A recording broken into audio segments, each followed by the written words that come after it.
اچھا، مسئلہ اس سے بہت زیادہ اہم ہے.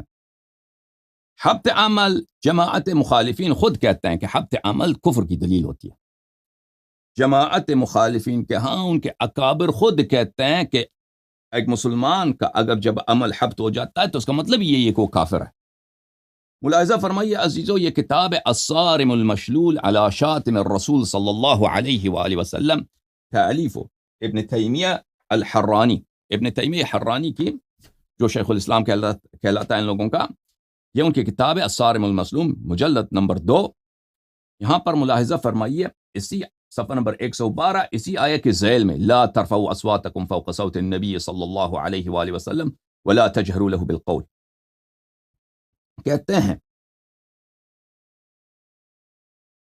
اللہ تعالیٰ نے نہیں کیا ہے، منع کیا ہے کہ کوئی شخص اپنی اس آواز کو نبی کریم صلی اللہ علیہ وآلہ وسلم کی آواز پر اونچا کر دے اور ان کے ساتھ جیسے آپس میں بلند آواز میں گفتگو کریں ان کے ساتھ اس طرح گفتگو کریں، اس لیے کہ لأن هذا الرفع والجہر، اس طرح آواز بلند کرنا اور جہر آواز میں کلام کرنا قد يفضي الى حبوط العمل وصاحبه لا يشعر، یہ بتحقیق حبوط عمل کی طرف کھینچتا ہے انسان کو اور انسان کو پتہ بھی نہیں ہوتا کہ اس کا عمل حبط ہو گیا ہے. فإنه علل نهيهم عن الجهر وتركهم له بطلب سلامة العمل عن الحبوط، اللہ نے کہا کہ کیوں اس طرح آواز بلند نہ کرو تاکہ تمہاری عمل حبط نہ ہو جائے. اچھا، پھر آگے جا کر وہ کہتا ہے والعمل يحبط بالكفر، لیکن مشکل یہ ہے کہ عمل کا جو حبط ہوتا ہے یہ صرف کفر کی وجہ سے. قرآن میں جتنی آیات ہیں حبط اعمال کی وہ سب کفار کے متعلق ہیں. پھر وہ آیات ایک دوسرے کے بعد گنتی کرنا شروع کرتا ہے.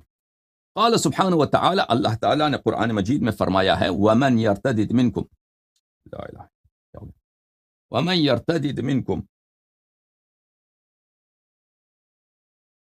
ومن يرتدد منکم عن دینه فيمت وهو كافر فأولئك حبطت أعمالهم ومن يكفر بالإيمان فقد حبط عمله ولو أشركوا لحبط عنهم ما كانوا يعملون لئن أشركت ليحبطن عملك ذلك بأنهم كرهوا ما أنزل الله فأحبط أعمالهم. یہ سب آیات میرے عزیزوں، سب آیات حبط اعمال کی ہیں. اور حبط اعمال کس بات پر مترتب ہے؟ حبط اعمال کس چیز کا نتیجہ؟ فقط کفر کا. عمل اگر کفر ہوگا تو حبط عمل آئے گی. اچھا، ذالک بأن، وہ بہت سارے آیات کا گنتی کرتا، میں ان آیات کو آپ کی خدمت میں نہیں پڑھنا چاہتا. اور ان آیات مزید آیات پر کے سے استدلال کرنے کے بعد ابن تیمیہ کہتا ہے ولا تحبط الاعمال بغیر الكفر، اعمال صرف کفر سے حبط ہو جاتی ہیں. تو پتہ یہ چلا جو نبی کریم صلی اللہ علیہ وآلہ وسلم کے بارگاہ میں آواز بلند کرتا ہے وہ در حقیقت کافر ہوتا ہے. کیوں؟ کیونکہ اللہ نے خبر دی کہ ان کے بارگاہ میں اگر آواز بلند کرو تو تمہارے اعمال حبط ہو جاتے ہیں، حبط ہو جاتے ہیں. اور ابن تیمیہ کیا ولا تحبط الاعمال بغیر الكفر، کفر وہ واحد چیز جو عمل کو حبط کر دیتا ہے وہ کفر ہوتا ہے. قرآنی بہت سارے قرآنی آیت پڑھنے کے بعد وہ کہتا ہے. سمجھ میں آئی بات آپ کو؟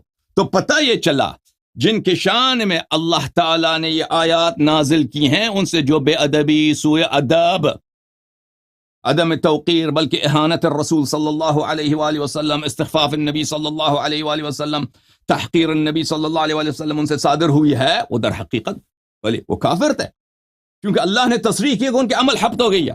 اچھا، عمل حبط ہو گئی یہ بات تو شک ہی نہیں رہتا، کیونکہ عمل کا کسی عمل کا کوئی اجر نہیں ہے اللہ کے نزدیک. اگر جہاد کیا، ہجرت کیا، نماز پڑھی، کچھ صحبت نبی، سب ضائع، سب ضائع. اس کے علاوہ سے مزید ان کا کفر بھی ثابت ہے. فَإِذَا ثَبَتَ أَنَّ رَفْعَ الصَّوْتِ فَوْقَ النَّبِيِّ صَلَّى اللَّهُ عَلَيْهِ وَآلِهِ وَسَلَّمَ وَالْجَهْرَ لَهُ بِالْقَوْلِ يُخَافُ مِنْهُ أَنْ يَكْفُرَ صَاحِبُهُ وَهُوَ لَا يَشْعُرُ وَيَحْبِطُ عَمَلُهُ بِذَلِكَ.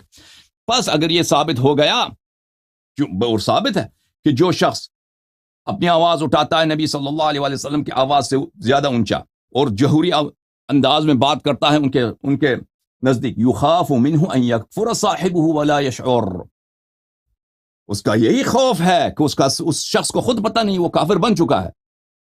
ويحبط عمله بذلك، اس کے سارے اعمال نیست ہو جائیں گے اس وقت. وانه مظنة لذلك وسبب فيه، اور یہ رفع صوت اس کی سبب ہے، اس کی کفر کی سبب ہے، اور اس کے حبط اعمال کی سبب ہے.